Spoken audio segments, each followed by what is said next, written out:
सोने में भी मुश्किल हो रही थी। प्यास के मारे मेरी नींद खुल गई और जैसे ही मैंने पानी की बोतल उठाने की कोशिश की, पता चला कि वो खाली थी। वक्त देखा तो रात के ठीक 1 बज रहे थे। नींद की खुमारी में मैं रसोई की ओर बढ़ा, जहां पानी की ठंडी बोतलें रखी होती थीं। तरफ जाते हुए मैंने देखा कि मेरी बहन अर्पिता के कमरे की लाइट जल रही थी। ये देखकर मैं थोड़ा हैरान हुआ, क्योंकि अर्पिता हमेशा सोते वक्त लाइट बंद करके सोती थी। हमारे घर में ये नियम था कि सभी को सोते समय लाइट बंद रखनी चाहिए, और अर्पिता इस नियम का सबसे ज्यादा पालन करती थी। मैंने सोचा कि शायद वो लाइट बंद करना भूल गई होगी। अपनी बोतल में पानी भरते हुए मैंने मन ही मन सोचा कि उसकी लाइट बंद करके उसे आराम से सुला दूं। जैसे ही मैं उसके कमरे का दरवाजा खोलने लगा, एक अजीब सी बेचैनी मेरे अंदर घर कर गई। क्या अर्पिता जाग रही होगी, या फिर वो सिर्फ नींद में लाइट छोड़कर सो गई होगी? दरवाजा खुलते ही जो मैंने देखा, उसने मुझे अंदर तक हिला दिया। अर्पिता अपने बिस्तर पर बैठी थी।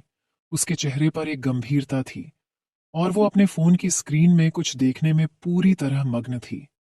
रात के इस समय, जब हर कोई गहरी नींद में था, अर्पिता का यूं जागना और फोन पर इस तरह से कुछ देखना बेहद अजीब लगा।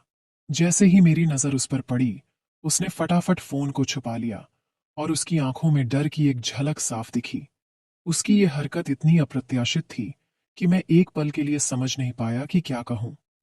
अर्पिता, जो हमेशा शांत और संयमित रहती थी, उसके चेहरे पर इस वक्त चिंता और घबराहट की लकीरें साफ नजर आ रही थीं। मैंने धीरे से पूछा, अर्पिता, सब ठीक है? इतनी रात गए जाग रही हो? अर्पिता ने एक झटके में जवाब दिया, हाँ, बस नींद नहीं आ रही थी। लेकिन उसकी आवाज में जो कंपकंपी थी, उसने मेरी जिज्ञासा को और बढ़ा दिया। वो मुझसे कुछ छुपा रही थी, लेकिन क्या? ये जानने की ललक अब मेरे दिल में गहराती जा रही थी। मैंने सोचा कि शायद ये कोई मामूली बात हो, लेकिन उसके चेहरे की हवाइयां कुछ और ही कह रही थीं। इस रात की शुरुआत ने मेरे मन में कई सवाल खड़े कर दिए थे। अर्पिता के इस रहस्यमयी व्यवहार का राज क्या था? क्या वो किसी परेशानी में थी, या फिर वो कुछ ऐसा कर रही थी जिसे वो मुझसे या परिवार से छुपाना चाहती थी? उस रात के बाद से अर्पिता का वो विचित्र व्यवहार मेरे मन से हट ही नहीं रहा था। हर बार जब मैं उसे देखता, उसकी वो घबराई हुई नजरें मुझे याद आ जातीं। मेरे मन में एक सवाल उभर रहा था कि आखिर वो रात के अंधेरे में ऐसा क्या कर रही थी जो उसे मुझसे छुपाना पड़ा। कुछ दिनों बाद, जब एक मौका मिला और अर्पिता अपने कमरे में नहीं थी, मैंने उसका फोन उठाया। मेरा इरादा सिर्फ ये जानने का था कि आखिर वो किस चीज से परेशान है। कहीं उसे कोई परेशानी तो नहीं? कहीं कोई उसे तंग तो नहीं कर रहा? मेरा दिल इस बात को जानने के लिए बेचैन था। फोन का लॉक कोड मुझे पहले से ही पता था, इसलिए उसे खोलने में कोई दिक्कत नहीं हुई।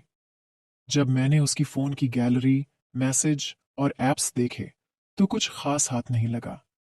सब कुछ सामान्य था। ऐसा कुछ भी नहीं मिला जो उसकी उस रात की हरकत को समझा सके। लेकिन फिर मैंने सोचा कि शायद उसकी इंटरनेट हिस्ट्री में कुछ हो। जब मैंने उसके क्रोम ब्राउजर की हिस्ट्री चेक की, तो जो कुछ मैंने देखा, उसने मुझे हिलाकर रख दिया। मेरी 17 साल की प्यारी बहन, जो हमेशा मासूम और शांत दिखती थी, उसकी ब्राउजर हिस्ट्री ने कुछ और ही कहानी बताई। वो चीजें जो उसने सर्च की थीं और जो वीडियो उसने देखी थीं, वो उसकी उम्र के लिए बिल्कुल भी उपयुक्त नहीं थीं। मैंने सोचा कि कहीं मैंने कुछ गलत देख तो नहीं लिया, लेकिन बार बार देखने पर भी वही परिणाम मिला। उसने कुछ ऐसे विषयों को सर्च किया था जिन्हें जानने की उसकी उम्र नहीं थी। मेरे दिल में एक अजीब सी घबराहट होने लगी। क्या मेरी बहन किसी गलत संगत में पड़ गई है, या फिर उसे किसी ने ऐसा करने के लिए मजबूर किया है? उसके ये ऑनलाइन गतिविधियां उसके मन में कौन से सवाल उठा रही हैं? उसकी ये हिस्ट्री देखकर मैं समझ नहीं पा रहा था कि इस बारे में क्या सोचूं और क्या करूं। मैंने फोन को वापस उसकी जगह रख दिया, लेकिन मेरा मन शांत नहीं था। मैंने फैसला किया कि अब मुझे इस बारे में गहराई से सोचना होगा। ये सवाल कि आखिर मेरी बहन ने क्यों और कैसे ये सब सर्च किया, मेरे दिमाग में घूमता रहा। अब ये रहस्य और गहराता जा रहा था। जब मैंने अर्पिता की ब्राउजर हिस्ट्री देखी थी, तब से ही मेरे मन में एक अजीब सी बेचैनी थी। मेरी मासूम बहन को ऐसी चीजों में क्यों और कैसे रुचि हुई? ये सवाल मुझे सोने नहीं दे रहा था। मुझे पता था कि इस रहस्य का कोई गहरा कारण है, जिसे समझना जरूरी है। मैंने अर्पिता के व्यवहार पर ध्यान देना शुरू किया और उसकी बातों में एक बदलाव देखा। वो अक्सर अपनी एक खास सहेली के बारे में बात करती थी, जिसे मैं पहले कभी नहीं जानती थी। उसका नाम सुनकर ही मेरे दिल में एक अजीब सी आशंका होने लगी।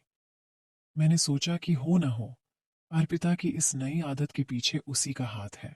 एक दिन मैंने अर्पिता से उसकी उस सहेली के बारे में सीधे बात करने का फैसला किया। मैंने उससे हल्के फुल्के अंदाज में पूछा, तुम्हारी वो नई सहेली कौन है? तुम्हारे साथ हमेशा उसका जिक्र सुनती हूँ।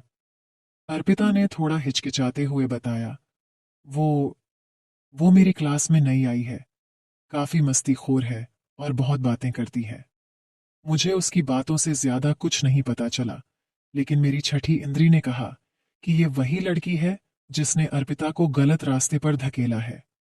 कुछ दिनों बाद मैंने अर्पिता के फोन की हिस्ट्री को फिर से खंगालने की सोची, इस बार और गहराई से।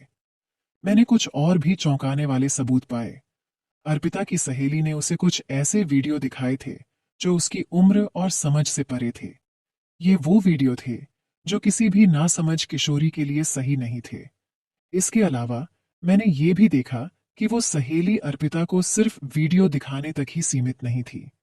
वो एक बहुत ही बिगड़ी हुई लड़की थी, जिसे सही गलत की कोई परवाह नहीं थी। वो लड़कों को फंसाने और उनके साथ गलत काम करने में भी माहिर थी। उसने अर्पिता को ऐसे कई किस्से बताए थे जो अर्पिता के मासूम दिमाग को विचलित कर रहे थे। ये सब जानकर मेरा दिल टूट गया। मेरी मासूम बहन, जिसे मैं हमेशा सही रास्ते पर चलने की सलाह देती थी, इस तरह की गंदी आदतों में फंस चुकी थी। और इसका कारण थी वो सहेली, जो उसे अपने जैसा बनाना चाहती थी। अब मुझे अर्पिता को इस दलदल से बाहर निकालना था।